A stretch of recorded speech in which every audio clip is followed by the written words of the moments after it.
itu kan Mendu. Kalau nggak salah Kak Mega tuh pernah jadi putri ya? Pernah berperan nggak jadi putri ya? Itu kan yang menjadi adik saya Mega ada. Dapat diwawancara. Itu di zaman masih tuh Pak Ning Lani kan, Pak Ning Lani. Pok Ning Lani ya, kepala kampungnya Pok Ning Lani ya. Itu tahun berapa tuh? Ini baru. Berarti dia ni adalah kali 2000. Ini baru nih. Baru. Ning Lani dah tak ada lagi. Kalau zaman dia masuk TP itu Pak Ning Lani masih ada.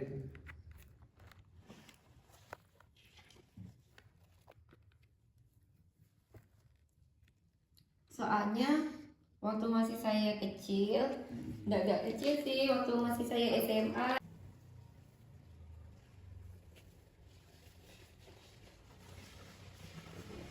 Kalau boleh tahu Pak, sejak berapa lama lah Bendu ini udah berhenti? Kalau bisa alasannya karena apa ya Pak?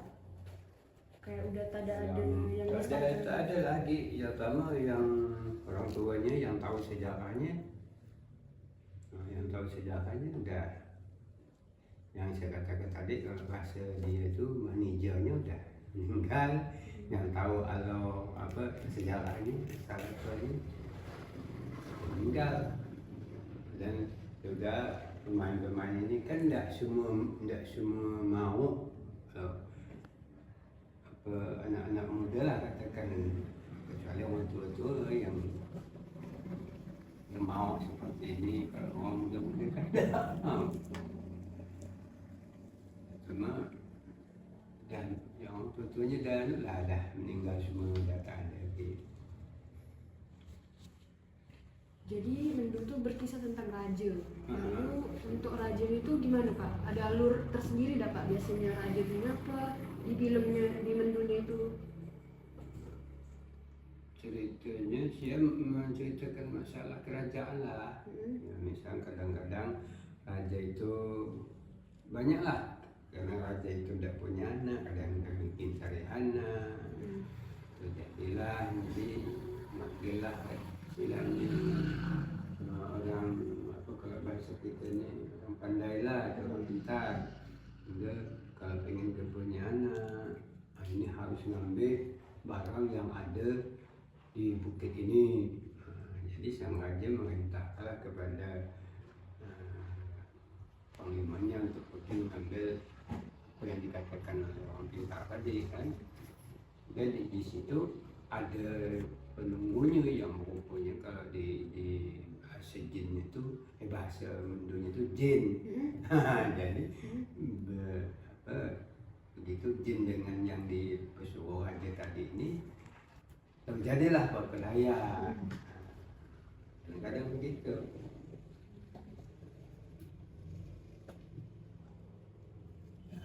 Tidak ada lagi kadang-kadang merebutkan kerajaan. Istilahnya penjajah lah yang ingin segerompok yang dikatakan jin tadi ingin menduduki kerajaan, macam-macam lah ceritanya itu. Kadang-kadang jin yang melamar Tuhan Peteri, masa bisa terjadi begitu kan, hingga terjadi pelayan antara tadi gerombolan jin dengan kerajaan. Itulah ceritanya. berarti betul-betul populer tuh zaman tahun berapa Pak kira-kira Bendu ini? Tahun 70-an gitu. 70-an. Jadi biasanya orang-orang tuh nonton di mana Pak? Lapangan terbuka, kadang di sekolahan, 70-an lah yang populer. Dan itu masih banyak yang asli-aslinya. Kalau di zaman saya udah 80-an, 90-an itu kan udah ganti-ganti. Untuk Menduni sendiri ini Pak, genrenya emang lebih ke komedi atau gimana Pak biasanya? Komedi lah. Kan sama ini cerita itu kan per babak-babak enggak gitu. Di satu babaknya ceritakan ini, wujudnya ini sampai kadang-kadang kalau betul-betul kalau di zaman orang tuanya dulu yang membawakan cerita, satu cerita itu mau 2 malam baru habis. Nah, tapi kalau di zaman saya udah modern dah. Kadang-kadang dia minta cuma 45 menit dengan pertunjukan. Nah, itulah ada lain lah. Kalau yang aslinya memang udah ada lagi dah. Ini udah sebenarnya pakaian pun cuma pakaian ini udah ada modern dah. Kalau pakaian asli mendunya itu seperti Cina, wayang Cina itu yang ada di belakang itu yang aslinya itu. Kalau ini udah modern dah. Ini dari zaman 90-an dah. Yang asli itu kira-kira kemana Pak? Tidak ada lagi. Nggak ada lagi. Asli kesini asli di Melakian ini. Cuman orang yang tahu sejarahnya sudah meninggal lah. Nggak ada lagi. Banyak dah sekarang. Bukan cuma Aditya yang datang, ini banyak. Setiap tahun itu ada dah. Kebetulan kalau tahun-tahun yang lalu itu masih ada. Jadi dapat lihat sekarang kalau di zaman itu sekarang udah banyak dah. Saya banyak yang datang sini, saya kan sekedar pemain ya. Jadi tidak tahu sejarahnya. Lagipun udah dimodernkan. Kalau zaman saya itu udah dimodernkan. Udah asli lagi. Nah, itulah kalau mau apa menilai kalau ada itu atau putar ya di situ itulah dia ceritanya di situ. Berarti ini diambil pas mendu asli atau tahun Bapak? Ini tahun saya dah. Saya. Tapi masih ada lah sekitar berapa persen aslinya gitu, terutama kan dia langkah-langkahnya kan ini merupakan silat juga, dia ada silatnya di situ. Nah, itu masih aslinya. Itu kok pakaian tuh enggak asli lagi dah. Coba kalau ada itu di sini boleh diputar, yang lihat situ. Untuk Ahmad Norman tuh yang mendirikannya tuh Pak? Meninggal dah. Itulah dia meninggal sebenarnya.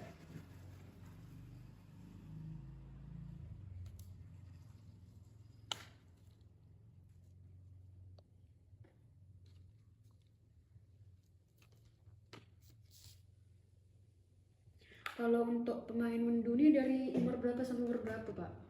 Kebebas Pak? Bebas. Bebas.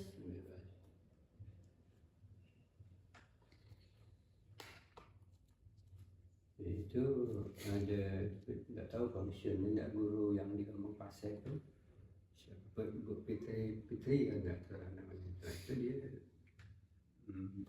sebagai apa namanya pemaisuri, istilah aja itu kan pemaisuri namanya dia.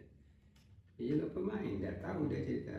Kita kan menerima apa kata sutradara pasal raja lah ini. Oh iya. Jadi masalah kita itu tidak menguasai kita, paling kita ingat dengan peran kita aja. Kalau dari Bapak pribadi, dari raja tuh berapa waktu lah menguasai peran raja itu sendiri? Maksudnya? Berapa lama lah biar bisa menguasai peran raja sendiri Pak? Waktu inilah kalau namakan main kuno gini ini kita dipinta spontanitas, tidak ada naskah, Nggak sesuai. kita cuma diberi alur gini ya, kita raja kalau dua ini jadi masalah dialog tinggal kita spontanitas. Jadi kalau kita kalau ini raja nanti ingin punya anak atau gini. Nah, jadi kita tidak pakai naskah. Nah itu dituntut untuk spontanitas. Makanya kita harus kompak dengan lawan kita dialog. Kita tahu dialognya tujuannya kita ke sini. Nah, ini masalah kita dialog itu bebas lah apa yang mau, tapi asal sampai ke jalur yang ditentukan dari tuju. Nah, tidak macam film, sinetron itu kan punya naskah. Nah, kita tidak spontanitas. Ini nih kan spontan nih Pak. Hmm. Apakah sebelum nampil tuh ada latihan dulu atau ya, itu pasti. pasti? Cuman karena spontan nih kadang ada beda lah ya dari latihan sama nampilnya. Itu kadang-kadang beda. Beda. Kenapa? Kita tidak pakai naskah. Jadi main ingat. Kan itu. Jadi kadang-kadang kita waktu latihan begini sampai kita udah nampil ini kan lain lagi kita. Lain. Mental kita kan harus kuat juga. Jadi melihat penonton kadang-kadang kita udah apa istilahnya minder, conda. Itu hilang. Kadang-kadang kita sampaikan disuruh begini hilang. Itu dialami sendiri lah kita sebagai pemain itu.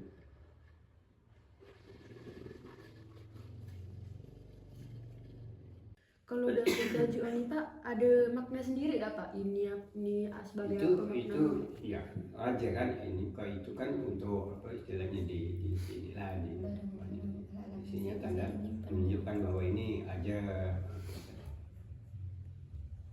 Kalau ini emang khusus tema Melayu kuning ya Pak? Belanjaan. Kalau untuk properti atau alat musiknya masih ada yang nyimpan nggak Pak kira-kira Pak? Alat musiknya itu disifatnya kan kami kan masing-masing istilahnya ada yang pemain musik gitu ya. Jadi pemain musiknya nyimpan barang itu. Jadi yang musik. Dulu biola itu memang saya nyimpan sini.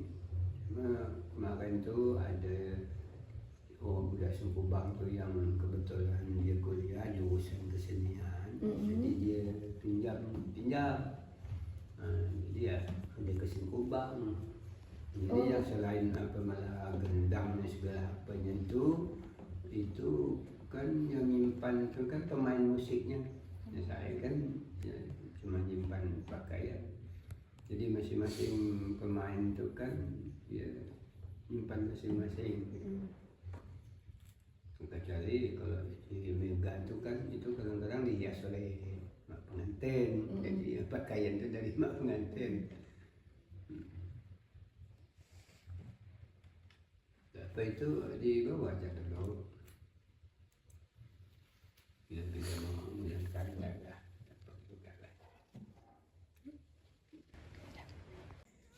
Oke, jadi untuk pertanyaan yang pertama nih, kenapa Aisyah sendiri bisa suka dengan budaya K-pop dan juga alasan nih kenapa remaja saat ini atau belakangan ini gemar sekali menonton hal-hal yang berbau K-pop? Kalau saya sendiri suka K-pop karena lagu yang mereka buat tuh bagus-bagus dan memotivasi saya. Sedangkan menurut saya alasan orang suka K-pop itu karena lagu-lagunya sama budaya yang bagus. Oke, dampak positifnya ada nggak dari Aisyah sendiri, dampak positifnya pribadi atau dampak pelajar di Indonesia tuh? Dampak positifnya saya tuh jadi termotivasi untuk belajar, apalagi sambil dengarkan lagu K-pop tuh gitu, jadi pengen termotivasi buat belajar biar bisa masuk universitas di Korea. Oke, nah